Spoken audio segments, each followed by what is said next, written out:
नमस्कार, मैं मनोल राजपूत। आप देख रहे हैं सुजय समाचार खास बुलेटिन 41 जिले 41 खबर में आपको अपने जिले से जुड़ी तमाम छोटी और बड़ी खबरें देखने को मिलेंगे, जिनका सीधा सरोकार आपसे और आपकी सरकार से है। जिलेवार खबरों की तरफ बढ़े उससे पहले एक नजर डालते हैं आज की बड़ी हेडलाइंस पर। बहरोड विधायक ने ग्रामीण सेवा शिविरों का किया निरीक्षण, ग्रामीणों को मिला सरकारी योजनाओं का लाभ। केवलादेव राष्ट्रीय उद्यान में वन्य जीव सप्ताह के तहत बच्चों और युवाओं ने लिया पर्यावरण संरक्षण का संकल्प। राज्य सरकार की स्टार्टअप योजना से एमसीए छात्रों को मिला नया अवसर, आत्मनिर्भर बन रहे युवा। चलिए अब खबरों पर बात करते हैं विस्तार से। मुख्यमंत्री श्री भजनलाल शर्मा ने सवाई मानसिंह अस्पताल के ट्रॉमा सेंटर में लगी भीषण आग की घटना को अत्यंत दुर्भाग्यपूर्ण और हृदय विदारक बताया है।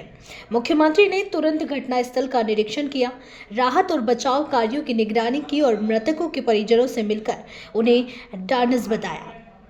मुख्यमंत्री ने कहा कि इस दुखद हादसे में जिन लोगों ने अपने प्रियजनों को खोया है, उनके प्रति उनकी गहरी संवेदना है। उन्होंने ईश्वर से दिवंगत आत्माओं को शांति और शोक संतप्त परिवारों को इस पीड़ा सहन करने की शक्ति प्रदान करने की प्रार्थना की है।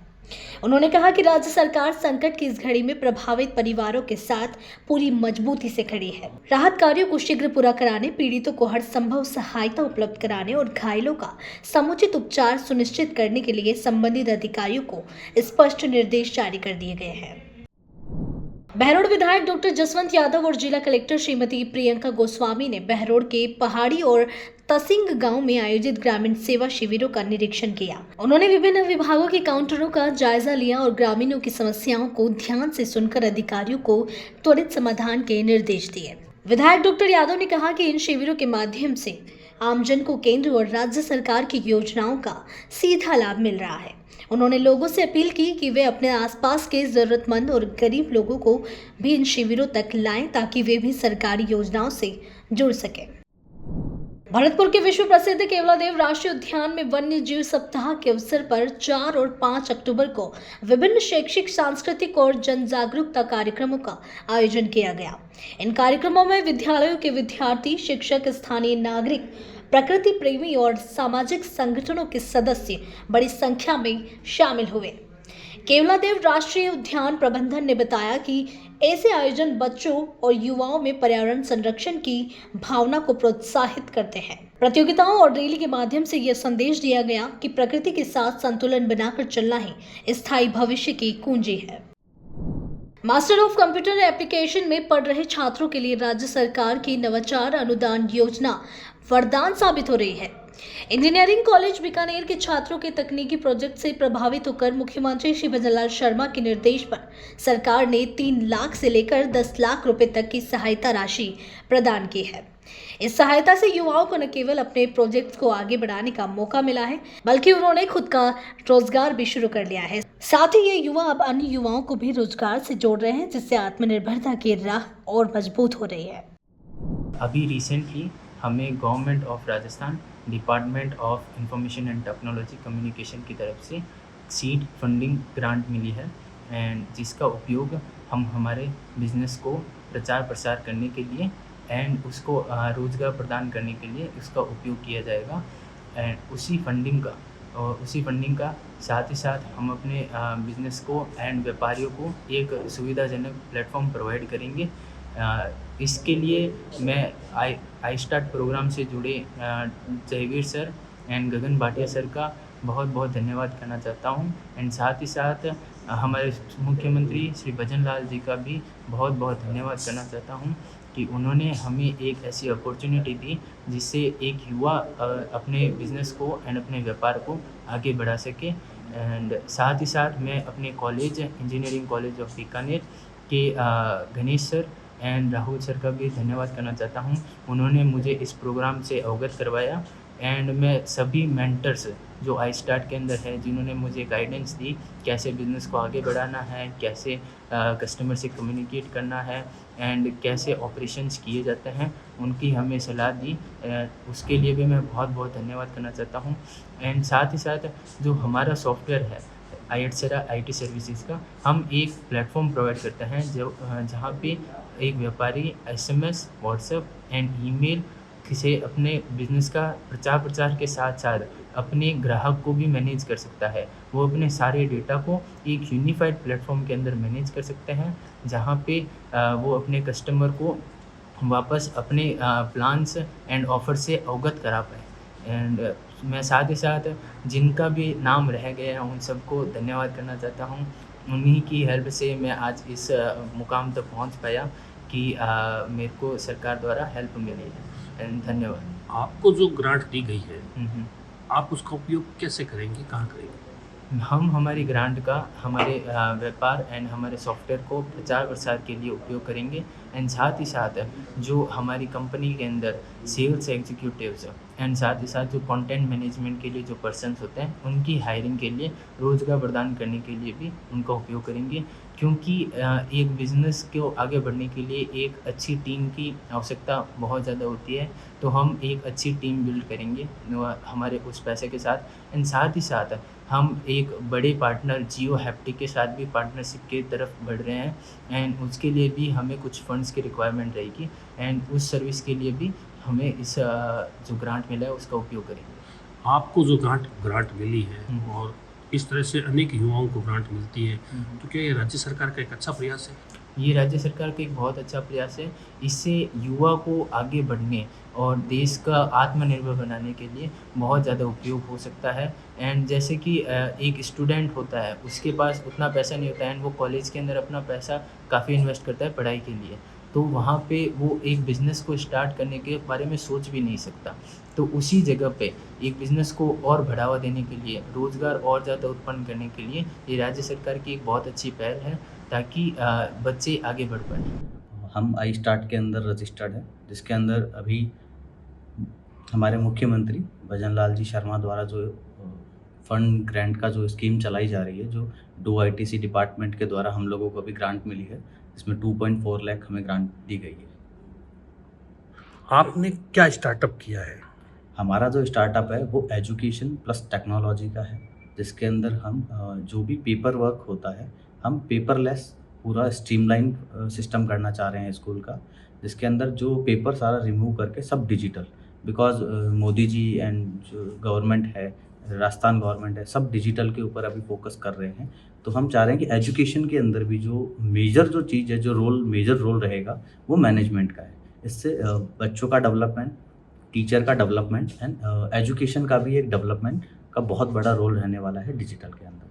तो हम लोगों ने इसके अंदर पूरी एप्लीकेशन डेवलप करी है, जो web, mobile and Android and iOS दोनों पे रहेगी। इस ऐप के माध्यम से क्या बेनिफिट मिलेगा शिक्षा के क्षेत्र में?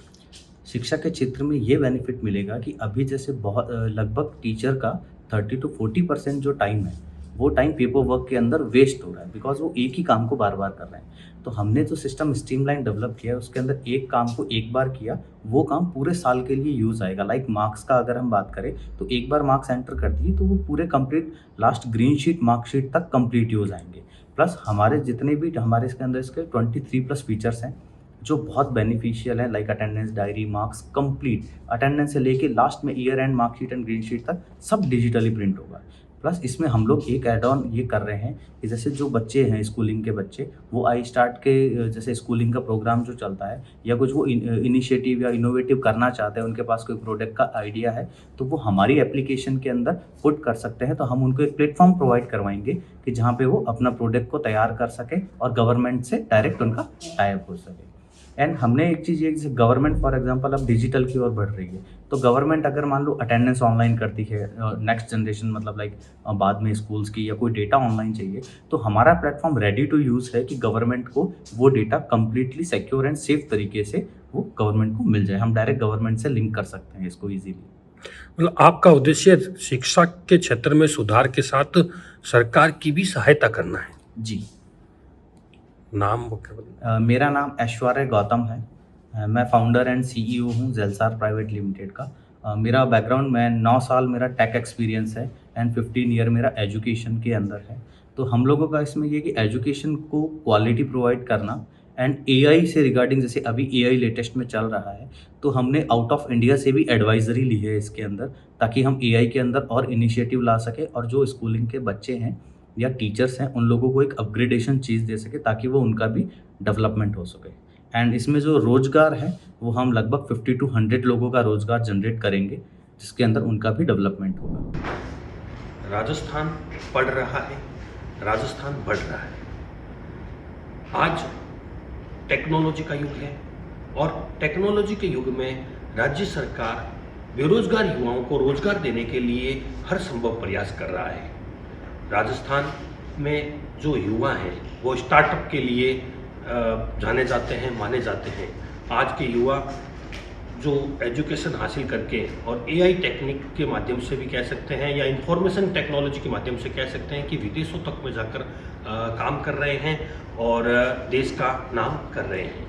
इंफॉर्मेशन टेक्नोलॉजी में ही राज्य सरकार ने जो इनोवेटिव होते हैं युवा, उन्हें ग्रांट दे रही है ताकि वो अपना रोजगार शुरू कर सके और रोजगार के साथ स्वयं तो बढ़े ही बढ़े और जो साथी युवा हैं जो बेरोजगार हैं, जो रोजगार चाहते हैं और जो सरकारी नौकरी पर आश्रित ना होकर अपने स्वयं का व्यवसाय करना चाहते हैं, किसी क्षेत्र में नाम करना चाहते हैं, तो उनके लिए वो सहयोगी बन सकें। और इसके लिए वो इन्हें निरंतर राज्य सरकार शिक्षा के साथ साथ व्यवसाय में सहयोग देने के लिए उन्हें ग्रांट भी दे रही है और आगे भी बढ़ा रही है।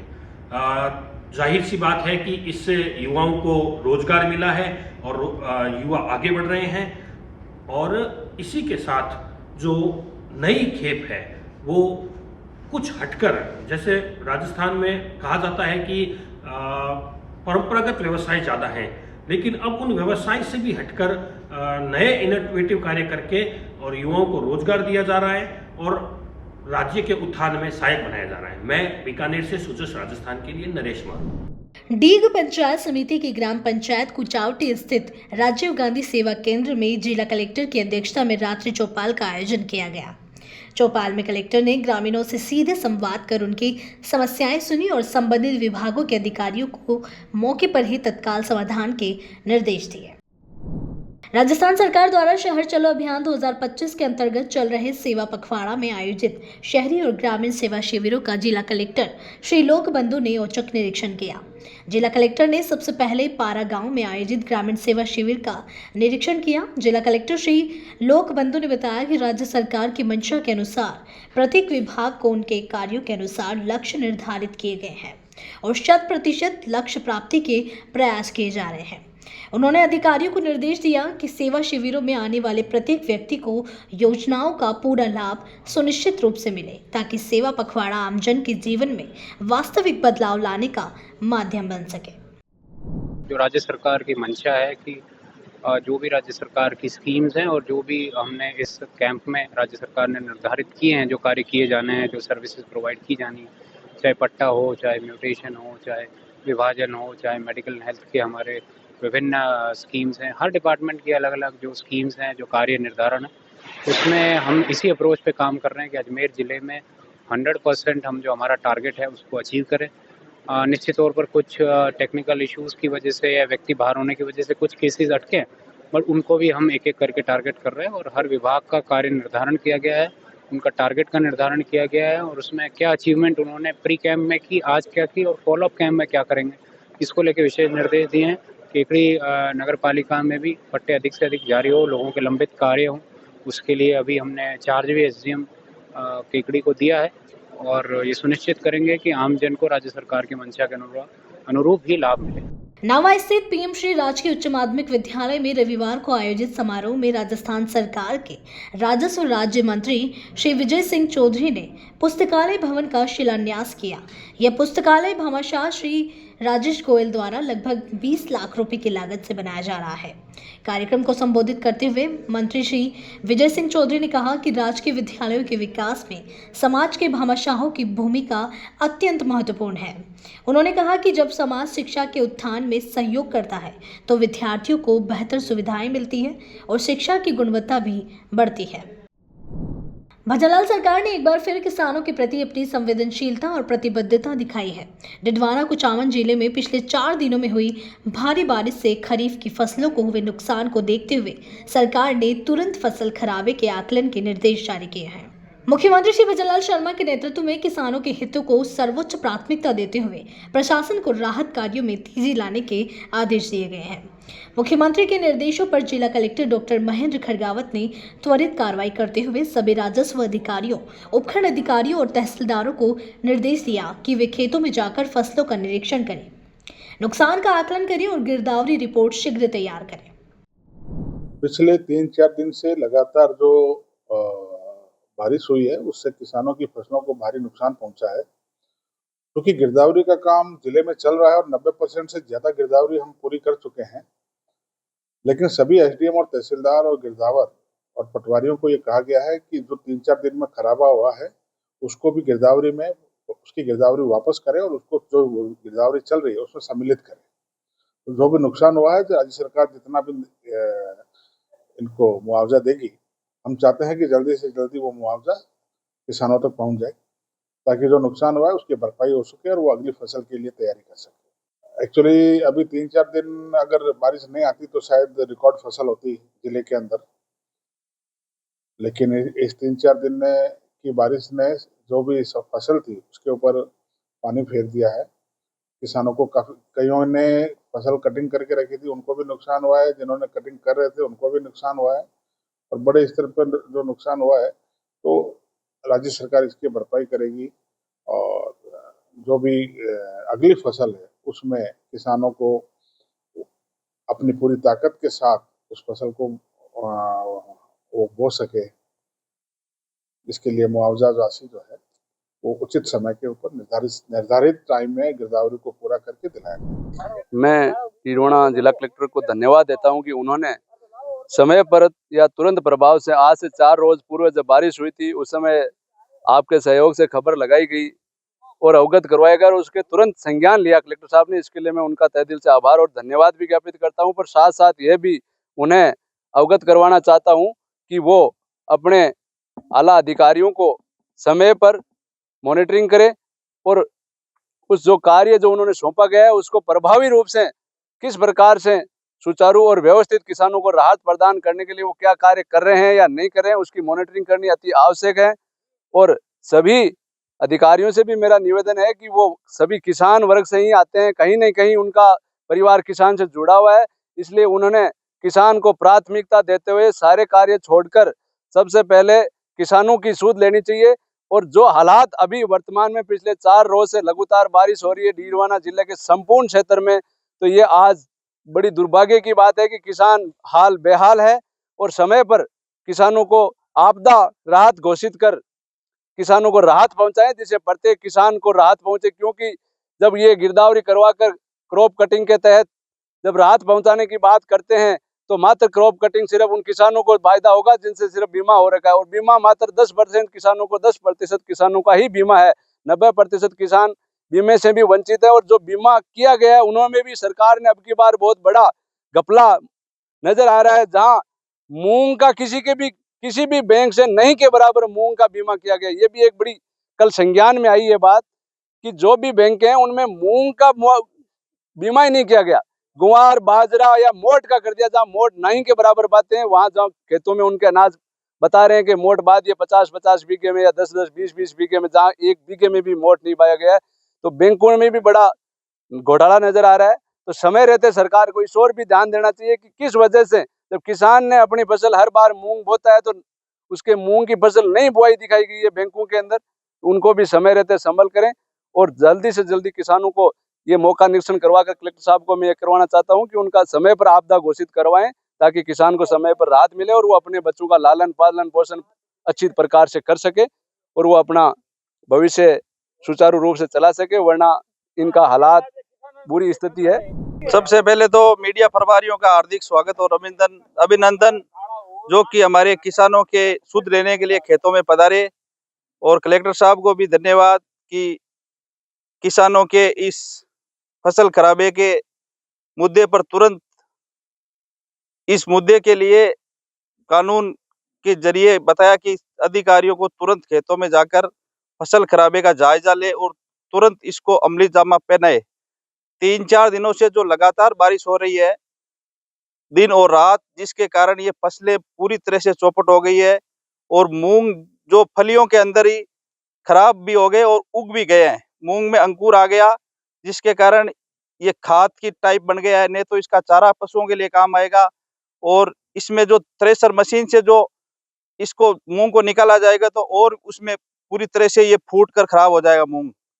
बाजरे की फसल भी खराब हो चुकी है, इसकी जो मिठास है वो भी गायब हो चुकी है। इसमें जो लगातार बारिश हुई जिसके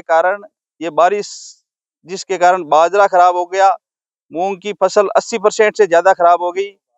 जैसे आज किसान का इस महंगाई के दौर में ट्रैक्टर, बीज, खाद, दवाई आदि का इतना खर्च पड़ता है कि इस महंगाई के दौर में 1 बीघे पर लगभग 8 से 10 हजार का खर्च पड़ता है।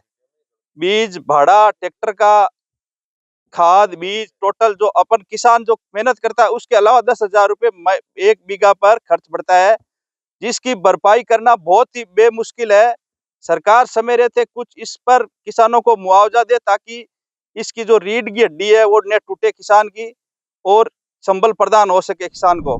पिछले वर्षा तो आगली जकी तो ठीक ही मूंगा में कचरो गोर अब वाली है जकी भी आगले में तो 31% घड़िया, अब वाले में है जगह 70-80% घड़ चुकिया है।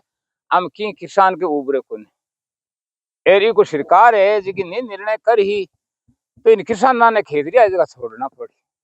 फूस है 5 मन फूस हूं तो जको भी गड़गो इन्हें पशुपालन ने पाल क्यों जो नुकसान तो घणो हुई है। एरे में ए जका लीला उबा ने जते हम फरूती कोनी वे किसान के अब घुड़िया 50 उबा कोई कहीं कलेक्टर साहब ने आ कहनु चाहवा के साहब खूब रुपया नहीं दियो जते पूर्व कोनी बीघे पर 5000 तो किसान के फर्ज क्या बीघे पर एर बीघे पर ये 1000 खान दिए किसान ने तो किसान ने दिया बिना दिया है। एक किसान के 5000 फड़ चुकिया मारे मूंग है जगह ज्यादा कमती पड़ रहा है ना जगह 22-23 बीघा 22-23 बीघा में लाख खान तो भाग चुकिया। एर घर का फचे है जगह अलग है, घर का 3 आदमी फचे ने अलग है, वहां की मजदूरी में जोड़ा को नहीं। एर लागने का ट्रैक्टर का है, बीज का है, डीएपी का है, दवाइयां का है, जो कुछ करता आज उपाड़ता होगा 15 दिन ऊपर गड़े है। रात ने भागे बेड़ा क्रिएटता गड़गार बढ़िया पकड़ना है। लेकिन साहब ने आखिर सवा के साहब देख लियो आज के कांकड़ में आहार देख लियो नुकसान नहीं हुए तो निजरा नुकसान हो चुकी 80% नुकसान हो चुकी। बाजरी जगी की कड़बी जगी डांडे के खाबा दी कौन रही बाजरिया ही भूंदलियां दी कौन नहीं, कोई के आधी थोड़ी पड़ी है कोई के पूरी तोड़ी है जगी बीजेडी पड़ी है। शहीद रामेश्वर सिंह मेमोरियल उच्च माध्यमिक विद्यालय मंडावा में विज्ञान मेले का आयोजन किया गया। मेले में विद्यार्थियों ने अपने अपने विज्ञान प्रोजेक्ट की प्रदर्शनी लगाकर नवाचार और सृजनशीलता का परिचय दिया। कार्यक्रम का शुभारंभ मुख्य अतिथि मंडावा थाना प्रभारी रामनिवास महिला ने दीप प्रज्वलित कर किया। उन्होंने विद्यार्थियों के मॉडल्स और प्रोजेक्ट्स का अवलोकन करते हुए कहा कि बच्चों की विज्ञान परियोजनाएं सराहनीय है, जो उनकी रचनात्मक सोच और वैज्ञानिक दृष्टिकोण को दर्शाती है। राज्य आवास विद्यालय के खेल मैदान में आयोजित 69वीं राज्य स्तरीय 17 व 19 वर्षीय आयु वर्ग की फुटबॉल प्रतियोगिता का समापन समारोह प्रशासक एवं सरपंच श्री ब्रजपाल सिंह रावत के मुख्य आतिथ्य में हुआ। समापन अवसर पर विद्यालय परिवार ने अतिथियों एवं भामाशाहों का माला साफा पहनाकर और स्मृति चिन्ह भेंट कर स्वागत किया। समापन समारोह में मुख्य अतिथि ब्रजपाल सिंह रावत ने खिलाड़ियों को संबोधित करते हुए कहा कि जीवन में चाहे कितनी भी बड़ी समस्या क्यों ना हो, अगर हम लगन और दृढ़ संकल्प से प्रयास करें तो कोई भी लक्ष्य असंभव नहीं है। उन्होंने कहा कि खेल केवल प्रतिस्पर्धा नहीं बल्कि समाज में समरसता और सहयोग की भावना विकसित करने का माध्यम है।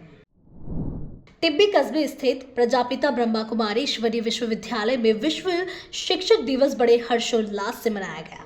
कार्यक्रम में मुख्य अतिथि के रूप में शिक्षाविद अमीचंद शर्मा एवं डॉक्टर अनीता शर्मा ने शिरकत की, जबकि अध्यक्षता स्थानीय केंद्र प्रभारी बीके अनीता बहन और रावत सर केंद्र प्रभारी बीके नीलिमा बहन ने की।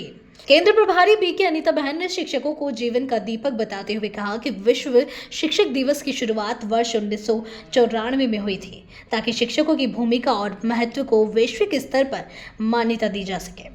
उन्होंने कहा कि चाहे कोई कलेक्टर हो, इंजीनियर, चिकित्सक या किसान, हर व्यक्ति के निर्माण में शिक्षक की भूमिका सबसे अहम होती है। शिक्षक ही विद्यार्थी के जीवन को दिशा और सुंदरता प्रदान करता है। ओम शांति। आज विश्व शिक्षक दिवस के उपलक्ष्य में शिक्षकों का सम्मान रखा है। प्रजापिता ब्रह्मा कुमारी ईश्वरीय विश्वविद्यालय टिब्बी के इस प्रांगण के अंदर विश्व शिक्षक दिवस 1994 में शुरू हुआ, जो एक साथ 100 देशों में शुरू किया गया। शिक्षकों की वर्तमान स्थिति को देखते हुए ये शिक्षक दिवस का शुरुआत की। यूं तो राष्ट्रीय शिक्षक दिवस 5 सितंबर को मनाया जाता है, लेकिन अंतर्राष्ट्रीय शिक्षक दिवस 5 अक्टूबर को मनाया जाता है। शिक्षकों की बहुत गहन भूमिका होती है। जो हर एक क्षेत्र के अंदर कोई भी जाता है वो शिक्षा क्षेत्र से ही जाता है, चाहे कलेक्टर बने, चाहे वो डॉक्टर बने, इंजीनियर बने, वकील बने, या एक टीचर बने, या अच्छा किसान बने। लेकिन शिक्षक की भूमिका बहुत बड़ी भूमिका होती है। शिक्षक ही उस बच्चे को तराशता है ताकि वो बच्चा एक सुंदर जीवन अपना बना सके और उस जीवन को बहुत खुशियों से वो भर सके। तो शिक्षक के ऊपर बहुत बड़ी जिम्मेवारी है। कहा जाता है एक दर्जी अगर कोई चीज को खराब करेगा तो उसको फैशन कह दिया जाता है, या डिजाइन सुंदर बनगा कह दिया जाता है। एक डॉक्टर कोई गलती कर देता है तो एक मरीज मर सकता है, लेकिन एक शिक्षक से गलतियां होती है तो हजारों की जिंदगी खराब हो जाती है। तो शिक्षक के ऊपर बहुत बड़ी जिम्मेवारी है। और आज शिक्षकों को बिल्कुल नशा मुक्त रहे, शिक्षक जो है बिल्कुल तनाव मुक्त रहे, इसके लिए आज ब्रह्मा कुमारी ईश्वरीय विश्वविद्यालय में ये कार्यक्रम रखा है ताकि उनका सम्मान भी हम कर सकें और शिक्षक जीवन की भूमिका, शिक्षक जीवन की अहमियत उनको हम बता पाएं। इसके लिए ये ब्रह्मा कुमारी ईश्वरीय विश्वविद्यालय में कार्यक्रम रखा है। तो रावत सर से नीलिमा दीदी भी आई हैं और नौहर से रेखा दीदी भी आई हैं। अनेक शिक्षक गण आए, सभी ने लाभ लिया और सभी का बहुत बहुत आभार, धन्यवाद। ओम शांति। अखंड मंडलाकार व्यापत येन चराचरम तत्पदम दर्शितम येन तस्मै श्री गुरुवे नमः। आज ब्रह्म कुमारी विश्वविद्यालय जो ईश्वरीय विश्वविद्यालय है, इस प्रांगण टिब्बी में एक बहुत ही भव्य कार्यक्रम रखा गया, विश्व शिक्षक दिवस। और विश्व शिक्षक दिवस के उपलक्ष्य में आज हम ये कहना चाहते हैं कि पूरी दुनिया में जो भारत देश की एक वसुधा है, वसुदेव कुटुंबकम, पूरा विश्व ही हमारा परिवार है। तो हम चाहते हैं कि शिक्षक गणों के माध्यम से भावी पीढ़ी का निर्माण इस तरह से श्रेष्ठ संस्कारों से किया जाए ताकि बच्चे किसी भी तरह से नशे से ग्रस्त ना हो, उन्हें अच्छे संस्कार मिले, उन्हें सुनहरे सुअवसर मिले और उन्हें आध्यात्मिक नैतिक मूल्यों के बारे में जानकारी हो। इसी ध्येय को लेकर आज इस आश्रम में ये कार्यक्रम रखा गया। शिक्षकों का सम्मान किया गया, उन्हें प्रोत्साहित किया गया, प्रेरित किया गया।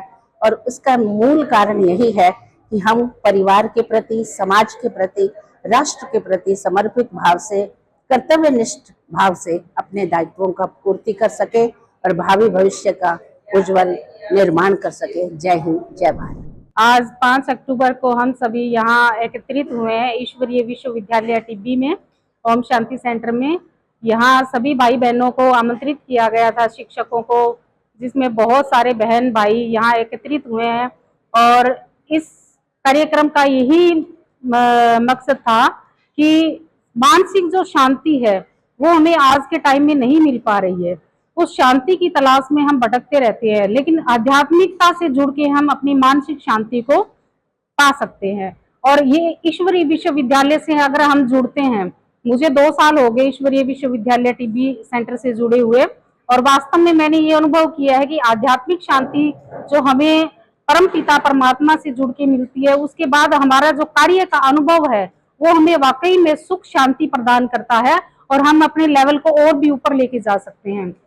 तो आज के कार्यक्रम को हमारे संस्थापक ईश्वरीय विश्वविद्यालय के टिब्बी के अनीता दीदी, जिन्होंने बहुत ही सुंदर आयोजन किया, और ये इस तरह के आयोजन छोटे छोटे यहाँ सेंटर पे होते रहते हैं जिनका हम आनंद लेते हैं और परम पिता से जुड़ने का हमें अवसर मिलता है। तो बहुत ही सुंदर आयोजन किया गया आज हम पूरे सेंटर की तरफ से धन्यवाद करना चाहेंगे। जो बहन भाई यहाँ पे उपस्थित हुए उनका भी।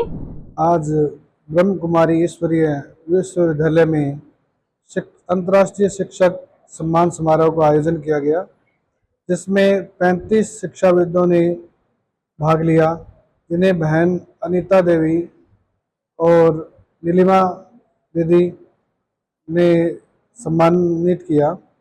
इस अवसर पर नीलिमा दीदी ने सेंटर के संचालन और उसकी पूरी परिचय और कार्य की रूपरेखा बताई और सभी शिक्षाविदों ने सभी दीदियों का आभार व्यक्त किया और आगे से भी इसी प्रकार के कार्यक्रम में हमेशा आने का दीदी ने आग्रह किया, ताकि सेंटर में आकर के और भावी बच्चों के नैतिक विकास के अंदर आध्यात्मिकता का जो पुट है उसको बढ़ाया जा सके और बच्चों में नैतिक विकास किया जा सके। ओम शांति। रतनगढ़ शहर के वार्ड नंबर 34 और 35 के वार्ड वासियों की मांग पर स्वीकृत चुंगी नाका से भानीधोरा मंदिर तक सीसी सड़क निर्माण कार्य का रविवार को निरीक्षण किया गया। इस अवसर पर स्थानीय निवासी श्री अभिनेश महर्षि ने संबंधित अधिकारियों को निर्धारित समय पर गुणवत्तापूर्ण सड़क निर्माण सुनिश्चित करने के निर्देश दिए। नगरपालिका शाहपुरा, विर्प सेना और सर्व ब्राह्मण समाज के संयुक्त तत्वावधान में भगवान परशुराम स्मारक पर आयोजित 3 दिवसीय मूर्ति प्राण प्रतिष्ठा महोत्सव रविवार को संपन्न हुआ। समारोह में मुख्य अतिथि हवा महल जयपुर विधायक स्वामी बालमुकुंदाचार्य, शाहपुरा विधायक डॉक्टर लालाराम बेरवा सहित अनेक गणमान्य व्यक्ति उपस्थित रहे। अतिथियों ने लोकार्पण पट्टिका का अनावरण किया और हवन पूजन के साथ भगवान परशुराम की मूर्ति का प्राण प्रतिष्ठा की। कार्यक्रम के दौरान विधायक स्वामी बालमुकुंदाचार्य ने कहा कि विर्प समाज सदैव से ज्ञान और पथ प्रदर्शन का प्रतीक रहा है। उन्होंने कहा कि समाज को सही दिशा देने के लिए विप्रों को सक्रिय भूमिका निभानी होगी। उन्होंने समाज में संतुलन बनाए रखने पर भी जोर दिया। जिस प्रकार का पर्यावरण और माहौल आजकल बनाया जा रहा है, पहले बनाया गया बच्चे 2 ही अच्छे, फिर बनाया गया शेर का बच्चा 1 ही अच्छा, अब बनाया जा रहा है न बच्चा न बच्ची नींद आवा अच्छी। ये नई पीढ़ी को समझा दो, नई पीढ़ी को आधा कर दो। चच्चा के 4 बेगम और 36 बच्चा, और यहाँ पर बच्चा 1 ही अच्छा। किसने डाला आपके मेरे भेजे में ये बात? ये षड्यंत्र रचा गया था। पिछले जो यहाँ राजनीतिक शासन करने वाले लोग थे 2014 पहले, उन्होंने आप पर हम पर ये षड्यंत्र रचा और माहौल बनाया। ये माहौल बनाया गया और परिस्थिति क्या हो गई? एक तरफ 48 करोड़ की बात आ रही है, आंकड़े कहते हैं लगभग 48 करोड़, और 15 साल बाद मेरी कैलकुलेशन कहती है 72 करोड़। फिर आप अल्पसंख्यक हो जाओगे, ध्यान रखना। आप चिंता इस बात की है मेरी माओ, नई पीढ़ी को समझाओ। ये बंगले, ये मकान, ये फार्म हाउस, ये दुकानें, बड़े बड़े मठ आश्रम, ये पहले भी खंडित कर दिए गए हैं। देखना है प्रमाण तो आ जाओ हवा महल, रोज दिखाता हूँ कितने मंदिर, देख लो आप, कितने बगीचे, कितने मठ, कितनी हवेली। कीमत 5 करोड़, बेचवाली में बोले दे दो जो ही ठीक है, कोई दिक्कत नहीं, जो दे उसको। क्यों? सुरक्षित नहीं, रह नहीं सकते। क्या चाहते हो ऐसी परिस्थितियां बने? कितने प्रकार के जिहाद चल रहे हैं, अनगिनत जिहाद चल रहे हैं। मेरी माताओं बहनों को बरगलाया जा रहा है। 19 बच्चों का रिकॉर्ड है मेरे पास, सार्वजनिक नहीं कर सकता। अनगिनत बच्चों का रिकॉर्ड है मेरे पास, अकेले में मिलकर बता सकता हूं। अनेक माताओं बहनों का रिकॉर्ड है मेरे पास, किस प्रकार से राहुल वनकर और रहमान ने किस प्रकार का षड्यंत्र रचा है। अभी ताजा ही पकड़ा था, वो आईडी ब्राह्मण की निकली, अयान खान था वो, तब आकाश शर्मा बन गया। बच्ची को पता ही नहीं, 8 साल से पता नहीं।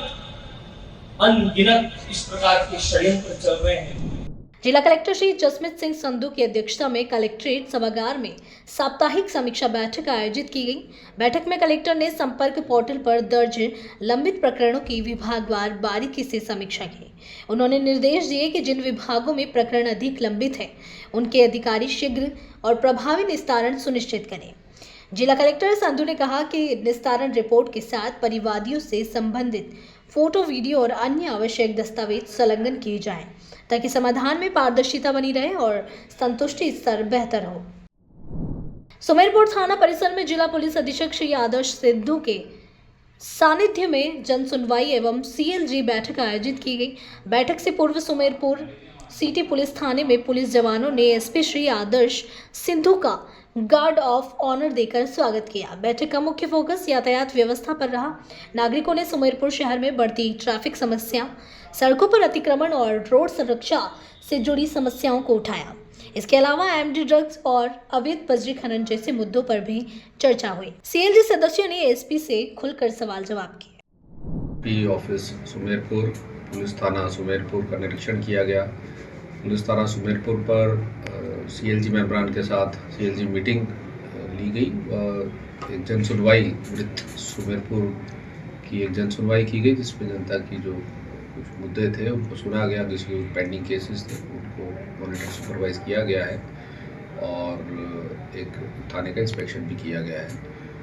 क्राइम रिव्यू मीटिंग अब इसके बाद ली जाएगी। सुमेरपुर थाना क्षेत्र के अंदर पुलिस को और सुदृढ़ कैसे करें, प्रभावी पुलिसिंग जो हो रही है उसको और अच्छे से हम कैसे कर सकते हैं, उसमें क्या और सुधार ला सकते हैं, वो हम उसके वजह से ही आज यहाँ पर हम आए हैं। और जनता से भी कुछ अच्छे सुझाव आए हैं, कुछ बिंदु आए हैं पुलिस के रेफरेंस से कि ट्रैफिक व्यवस्था का एक मुद्दा है वो, क्योंकि कस्बे में काफ़ी ज़्यादा संख्या में वाहनों की वृद्धि हुई है तो ट्रैफिक को कैसे सुचारू रूप से चलाया जाए वो एक पॉइंट हमारे पास आया जिसको नोट कर लिया गया। तो अधिकारियों के साथ बैठ के उसकी समीक्षा की जाएगी। इसके अलावा भी क्राइम संबंधी कुछ मुद्दे जनता द्वारा रखे गए हैं, वो उस पर प्रभावी पुलिसिंग कार्रवाई हम सब करेंगे और आने वाले दिनों में एक अच्छी सशक्त पुलिसिंग करके हम यहाँ दिखाएंगे। जो राजस्थान पुलिस का ध्येय है आमजन में विश्वास और अपराधियों में भय, उसको साधेंगे। उसी को साधने के लिए ही हमारी पूरी police force, Rajasthan police force लगी हुई है और एक अच्छी पुलिसिंग हम आने वाले दिनों में देंगे। देखिए, बिल्कुल मुद्दा ये रखा गया है ट्रैफिक व्यवस्था को लेके। कुछ सड़कों का भी इशू आया है कि उस सड़कों में अंडर कंस्ट्रक्शन है तो डाइवर्जन्स करने पड़ रहे हैं। हम कोशिश करेंगे प्रशासन से बात करके सड़कों में जो काम चल रहा है वो जल्दी कंप्लीट हो जाए और ट्रैफिक व्यवस्था में जो स्टाफ बढ़ाने के बात है वो नोट कर लिया गया, एक्स्ट्रा स्टाफ यहाँ लगा दिया जाएगा। तो ये जो भी बिंदु है इनको हमने नोट कर लिया है, इस पर अपेक्षित कार्रवाई की जाएगी। जी, जन सुनवाई में लोगों ने अपनी बातें रखी हैं। कुछ मुकदमे हैं जो ऑलरेडी हमने जिनमें चालान प्रस्तुत कर दिया है, उसमें कुछ कार्रवाई उनको ऐसा लग रहा है कि अपेक्षित है, तो उस संबंध में आए थे कि 2-3 मामले इस तरीके से आए कि मुकदमा ऑलरेडी दर्ज है पर अभी तक उसमें इन्वेस्टिगेशन कंप्लीट नहीं हुआ है।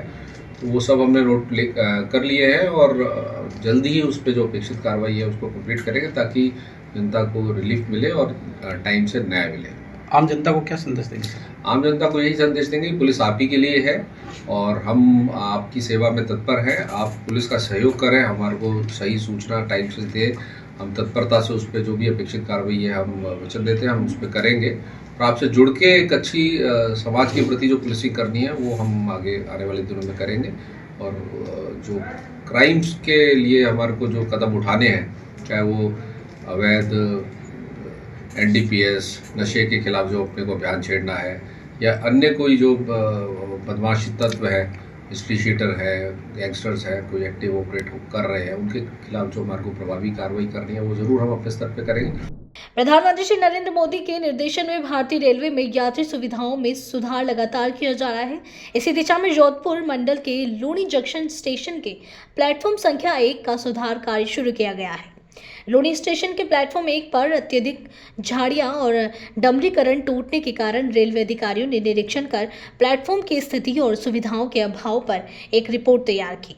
इसके आधार पर प्लेटफॉर्म सुधार कार्य शुरू किया गया।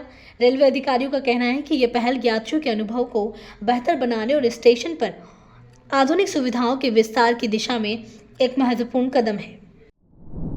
ऊर्जा मंत्री श्री हीरालाल नागर वर्तमान में सक्रिय एक्शन मोड में है। वे जहां भी जाते हैं निर्माण कार्यों का औचक निरीक्षण कर रहे हैं और ग्रामीणों की शिकायतों को गंभीरता से लेते हुए भ्रष्टाचार और घटिया गुणवत्ता वाले कार्यों को रोकने के लिए सख्त कदम उठा रहे हैं। मंत्री नागर डोंगरजिया गांव में संस्कृत स्कूल में कक्षों के निर्माण का निरीक्षण करने पहुंचे। इस स्कूल के लिए लोकसभा स्पीकर श्री ओम बिरला के माध्यम से CSR फंड से 18 लाख रुपए की राशि दी गई थी।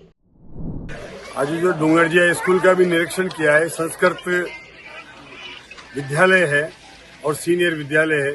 यहाँ भी हमारे लोकसभा अध्यक्ष ओम जी बिरला ने CSR के तहत लगभग 18 लाख रुपए के 2 कमरे दिए। उनमें भी निरीक्षण के दौरान ये पाया गया कि फ्लोरिंग में न तो कोई PCC है, न कोई सोलिंग करी गई है, केवल नीचे मिट्टी भर करके उस पर सीधा कोटा स्टोन कर दिया है। इसी तरह की हालात आसपास की जो चुनाई करी है उसकी भी यही हालात है।